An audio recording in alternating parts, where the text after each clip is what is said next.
Hello everyone, my name is Caitlin and these are my most anticipated books of February.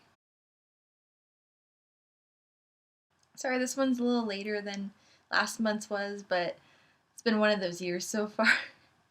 This video will be very similar to the last one. Instead of just discussing the synopsis, I thought I would point out one or two key things about each one that I'm really excited for and why I want to read it, and then just post the whole Goodreads synopsis down below. I don't know if I said this in my last most anticipated video, but what I'd like to do with these lists is take one book from each month and put them in a hat and pick 3 random ones out and treat myself to new releases. Some of them will be older new releases, but they'll still be like 2018 releases, so I thought it'd be fun. So yeah. The first book on my list is The Bells by Danielle Clayton. I haven't read anything by her yet except for Tiny Pretty Things, which I'm currently reading, but she seems to be a really good author. I've heard a lot about her. This book is set in a world based on New Orleans, which I've never been to, but I would love to. My dad went there a few years ago and got me back a couple books of souvenirs, and since then I've just really wanted to go. So that's one of the main reasons. New Orleans. Oh, and also because Princess and the Frog is one of my favorite movies. Well, favorite Disney movies, so anything to New Orleans, I'm just like, Princess and the Frog. Yeah, that's the first thing I associate with New Orleans, I'm sorry. The synopsis also mentions that beauty can be controlled in this world, and I read that and I was just like, what? Like, how? Like, I want to know how it's controlled now. It's just something that seems like it can't be, but maybe I'm not really thinking through it. So, yeah, there's 2 reasons why I really want to read this book. The next book on my list is The Queen's Rising by Rebecca Ross. You know how there's a lot of YA synopsises that start with, on her 18th birthday or on his 16th birthday?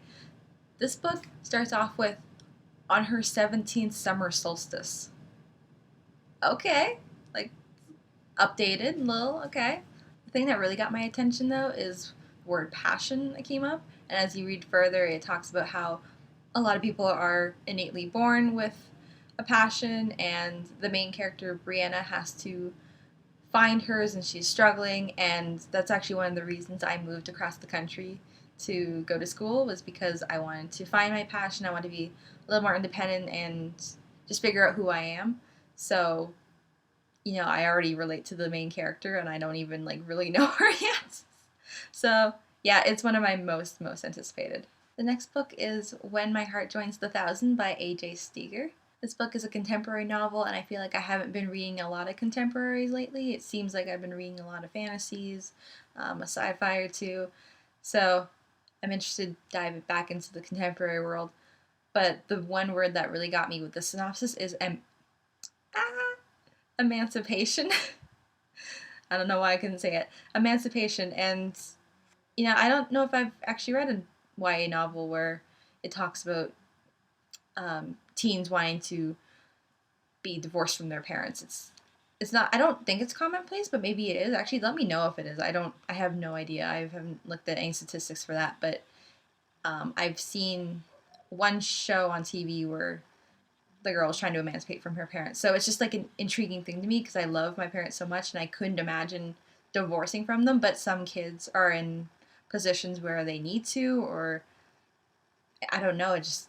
I'm really curious about why. It doesn't really explain a lot in the synopsis, and I'm curious to know why someone would go to that lengths.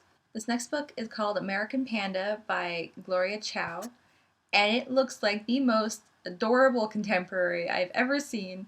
First of all, it's about a Taiwanese American, which I don't think we see a lot of in YA, not that I have anyways, so that's something different. So our main character comes from a family who wants her to be a doctor, and first off, she hates germs, so that's going to be awkward. They also want her to fall in love with a Taiwanese boy, get married to someone of their culture, and she falls in love with a Japanese boy. Not the same thing.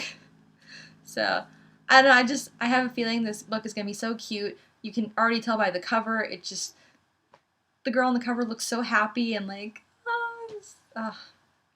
I don't know, I'm just really excited because it looks cute. The next book on my list is Winterfolk by Janelle Colby, and this is one of 2 books on my list actually that has a homeless main character. I grew up in a town about 2 hours away from Vancouver, and Vancouver is known for having a major homeless problem, or at least they used to. They kind of shipped all their homeless people towards us after the Olympics. It's something we talked about in my homelessness and public policy class in university, and it's still something I think about every so often. And it's just, yeah, I don't know. I don't pretend to be an expert, obviously, on homelessness, but growing up with hearing all the stigma from the people in Vancouver who are on the streets, and then taking a course on it, it's something I want to learn more about and learn maybe how I can help. Um, that's basically all I have to say about it. Sorry, but yeah, that's one of the two books on my list, and I'll bring up the next one when it's closer to that time. The last book released on February 6th for my list is Fate to Us by Julia Day, and it is about a girl who gains a new stepsister, and her stepsister has Asperger's.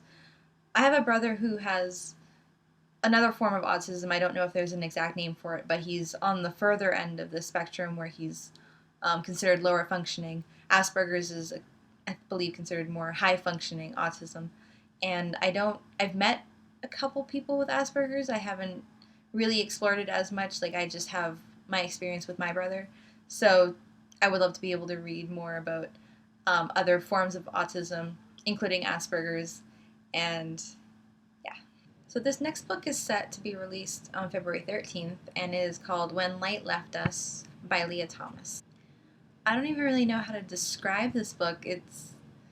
The vibe I'm getting from it is that their father left this family of like 4 or 5 siblings, or maybe there's not that many, but there's a family that their father left, and this other guy comes in. Maybe he's the same age as them, or maybe he's like a father figure. I don't know exactly. It seems like he's almost like an imaginary character, just from the vibe of the synopsis. I don't know, but it's intriguing. I read it and I'm like, I just want to know more. Like, it's all very mysterious, and yeah. The next book is Ink, Iron, and Glass by Gwendolyn Clare, which is set to be released on February 20th. And I said earlier that there's another book that's on my most anticipated. This is definitely on my most anticipated. There is a science called scriptology. Like, you can create other worlds with a pen. What? It's just very Inkheart. I don't know. I haven't read Inkheart in a while, but similar premise, right? Like, the world comes to life from a book. I don't know. That's the vibe I got, and every time I look at the cover, it's gorgeous. Go look at it. It's beautiful. And I want to read it now, but it's later. Oh, I might have to buy that one early. I probably won't, but oh man, I really want to. I think the next 2 books are releasing February 27th. The first one is Where I Live by Brenda Ruffiner. This is the other homelessness book that I was talking about. I didn't mention that Winterfolk is set, I believe, in the woods outside of Seattle, and this book is set, I don't know exactly where, but the teen is living in her school. So I would love to really compare and contrast those 2 stories and just see if there's any major differences, or if they're very much similar. But yeah, like I said, I'm really interested in reading more about homeless teens, and yeah. The last book is another contemporary, and it's called This Tiny Perfect World by Lauren Gibaldi. And it's about a teen who gets a scholarship to go to a theater camp. And I don't know anything about theater. I wasn't a theater kid, but I kind of wish I was, so I'm a little curious to see what a theater camp would be like. I don't know. It looks, I was going to say cute. It's not really cute, but like, probably very similar to Tiny Pretty Things. I don't know, where there's competition, and I'm just guessing because all I have is the synopsis, but yeah, it's one of my pen. The synopsis also calls it a clean teen coming of age story. I have a guess at what that means, but I don't actually know what that means. I've never seen that term used before. So if you have any ideas, let me know. I'm guessing it's, there's no partying or drinking or anything. It's just a natural coming of age story, like maybe similar to my upbringing. I don't know. It's a new phrase for me. I'm curious. So, what have I learned today? I've learned that I'm not very good at giving descriptions still. As someone who wants to be a teacher, I should probably work on that. But yeah, these are the 10 books that I wouldn't mind getting a copy of at the end of the year, perhaps. We'll see how that works out. Maybe I'll pick like two and put them in a hat because there's some good ones this month, and there were some good ones last month, and there seems to be good ones next month, and there's too many books coming out. Let me know what some of your most anticipated books are for this month. If there's some on my list or some that aren't on my list, tell me. But that's everything for me, so thank you so much and have a great day. Bye.